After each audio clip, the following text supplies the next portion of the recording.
Husain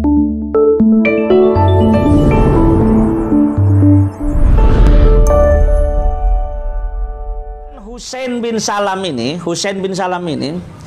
dikatakan orang yang paling bertakwa di kalangannya. Dan maka sebabnya beliau disebut sebagai seorang rabi. Rabi itu pendeta.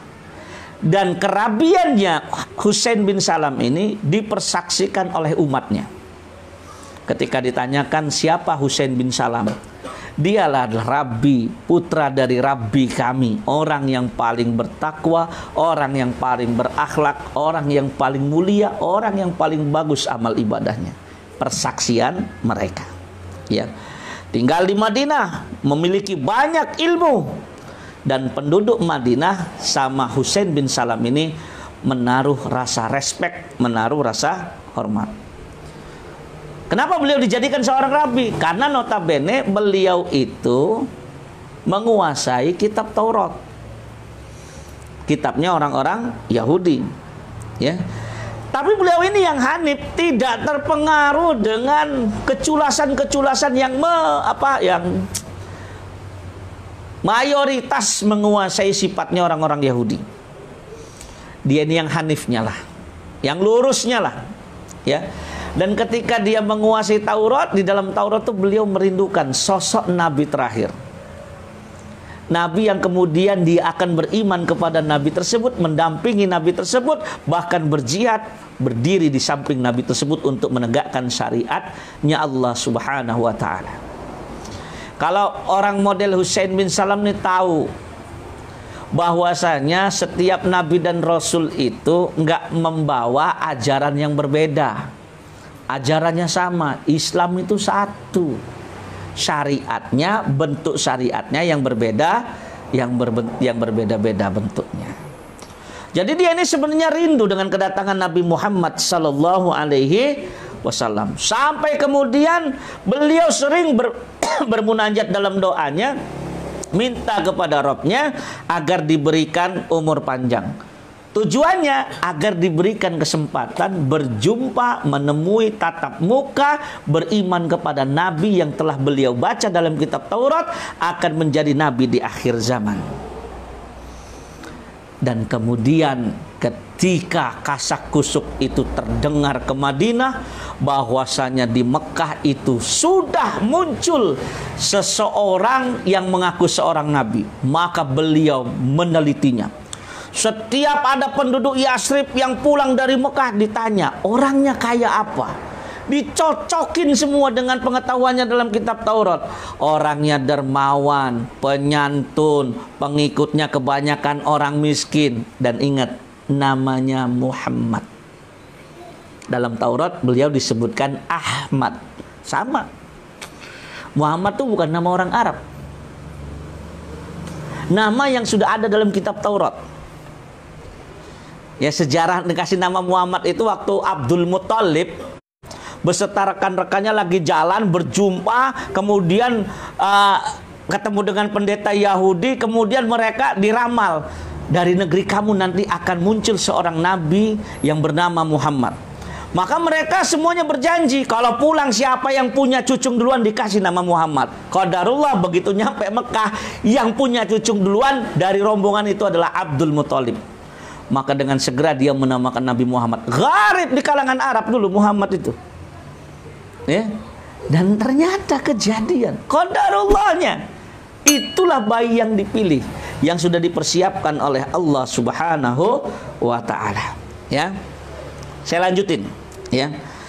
Riwayatnya. Jadi begitu tahu Nabi Muhammad itu mau berhijrah, ya, mau berhijrah, baru nyampe Kuba itu, beliau itu, wah katanya ini saya harus ngelihat benar dengan mata kepala sendiri. Begitu Nabi Muhammad dilihat dengan mukanya, maka kemudian beliau pertama kali bertatapan, beliau langsung mengatakan, ini hadis riwayatnya beliau sendiri, ya, aku tahu wajahnya beliau Muhammad itu bukan wajahnya pendusta. Wah, ini orang soleh itu begitu. Dari raut wajah itu bisa ngelihat. Kalau kita ini kan raut wajah kita ini kan wajah-wajah yang penuh masalah ini. Ya kan? Ada yang taklim sambil nahan lapar, dak-dikduk, nyium-nyium bau. Apa ini malam ini tak ininya ya, konsumsinya ya. Ya. Tenang aja, mie tek-tek udah saya kasih tahu tuh. Lagi dibuat mie tek-teknya. Ya, biar anget disajikannya nanti. Jadi kalau Abdullah bin Salam tuh ngelihat Nabi Muhammad tuh pertama itu dari awal dia sudah ngomong, ini bukan wajahnya seorang pendusta. Ya. Tambah lagi, begitu nyampe Rasul ngomong sama penduduk Madinah. Hadis yang pertama kali Rasulullah SAW itu sampaikan kepada mereka diriwayatkan oleh Imam Ahmad dalam musnadnya, Imam Tirmidzi dalam hadis nomor 2487, disahihkan oleh Imam Al-Hakim dalam Mustadraknya, disetujui juga oleh Imam Dahabi. Ini hadisnya antum semua apa rata-rata? Absus salam wa at'imut ta'am wasillatul arham wasallu bil laili wan nasu niyam tadkhulul jannata bis salam. Wah, kata Abdullah bin Salam, wah itu mah ada dalam kitab Taurat katanya. Nabi bersabda kepada penduduk Madinah, ayuhan nas absus salam, wahai manusia, sebarkan salam. Ini kan damai. Sebarkan salam.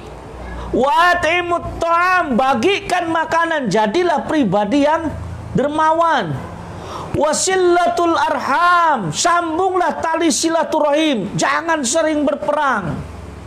Wasallu bil laili, salatlah di waktu malam. Wan nasun niyam, pada saat manusia yang lain tidur. Tadkhulul jannata bisalam, maka engkau akan masuk surga dengan selamat. Waduh, bener nih kata Husain bin Salam tadi ya. Ini memang Nabi setinggal terakhir, ya kan? Terakhir apa? Didatengin, diucapkan salam. Begitu Rasul tahu yang dihadapannya ini pendeta Yahudi, Rasul tahu ini pasti mau nguji saya. Kata Abdullah bin Salam, Muhammad, saya akan ajukan kepada kamu 3 pertanyaan. Dalam kitab Taurat 3 pertanyaan ini hanya bisa dijawab oleh seorang nabi. Wah, ya. Pertanyaan pertama, wah, ya. Apa tanda-tanda hari kiamat? Tanda-tanda hari kiamat itu yang pertama. Maka Rasulullah Shallallahu Alaihi Wasallam sebenarnya nggak kayak gitu sih. Saya pisah-pisah ini. Yang benar seperti ini. Saya akan tanyakan kepada kamu tentang 3 perkara, di mana yang bisa jawab hanya seorang nabi. Yang pertama, apa tanda-tanda pertama hari kiamat? Yang kedua, apa makanan pertamanya para penghuni surga? Yang ketiga, bagaimana anak itu bisa mirip bapaknya atau ibunya? Wih, berat semua ini. Kalau nggak nabi nggak bisa jawabnya. Ya. Kemudian Rasulullah SAW mengatakan, alhamdulillah, Jibril baru saja ngasih tahu sama saya jawabannya. Kata siapa? Husain bin Salam ini, Jibril, iya. Oh, kalau Jibril itu musuhnya orang Yahudi. Tuh, antum lihat ya, orang Yahudi itu suangking nemen ya. Bukan cuman manusia yang dimusuhin, malaikat yang nggak kelihatannya dimusuhin, nggak tanggung-tanggung. Jibril lagi yang dimusuhin sama dia. Pemukanya para malaikat. La haula. Antum udah kebayang kan malaikat Jibril jadi musuhin kan? Betapa wangelnya si Yahudi ini kan?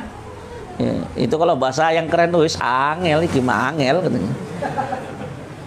Maka dari zaman dulu saya bilang, ngelihat orang Nasrani masuk Islam tuh biasa. Yang susah itu ngelihat ada orang Yahudi masuk Islam. Orang Yahudi itu adil aja, nggak usah masuk Islam udah bagus. Ya. Tuh, ya. Nah, katanya kan, inilah ya, Masya Allah, malaikat Jibril jadi musuhin.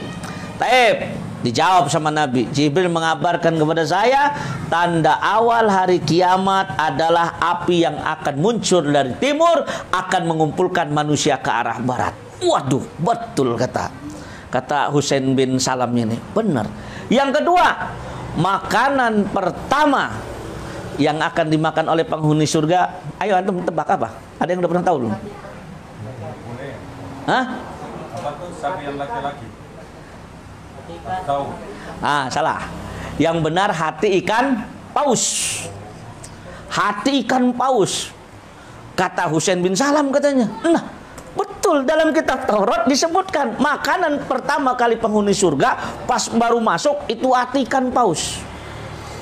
Jadi kayaknya kita harus mulai doyan ikan ini ya. Saya ikan doyan, tapi kalau jeroannya saya nggak pernah doyan. Hati sapi nggak doyan, hati kambing nggak doyan, apalagi hati ikan. Cuma hati ikan paus kayak mana ya? Ada yang udah pernah tahu belum? Belum ya. Ngelihat ikannya aja saya belum pernah ikan paus itu. Baru 2 pertanyaan, maka Abdullah bin Salam yang memang aslinya orang bertakwa langsung mengucapkan asyhadu alla ilaha illallah wa asyhadu anna muhammadan wa asyhadu annaka rasulullah. 3 nanya, 2 dijawab langsung beriman. Ya ini Yahudi langka yang kayak gini. Ya. Tapi akhirnya Nabi Muhammad mengatakan, saya belum menjawab pertanyaan yang ketiga. Ya sudah, yang ketiga apa? Nah, siap-siap nih yang mau punya anak nih. Jadi saya ngomong serius, ini nubuah loh. Sahih hadisnya loh. Bagaimana anak itu lebih mirip bapaknya apa emaknya? Ayo, kayak mana coba? Rasul menggambarkan apabila dicatat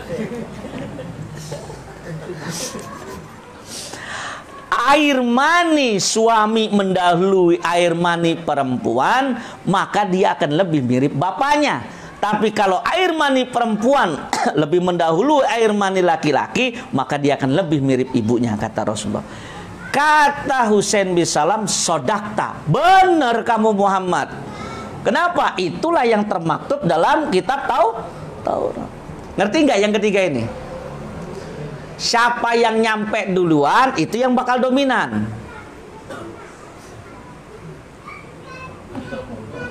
Nah ya itu, atur aja.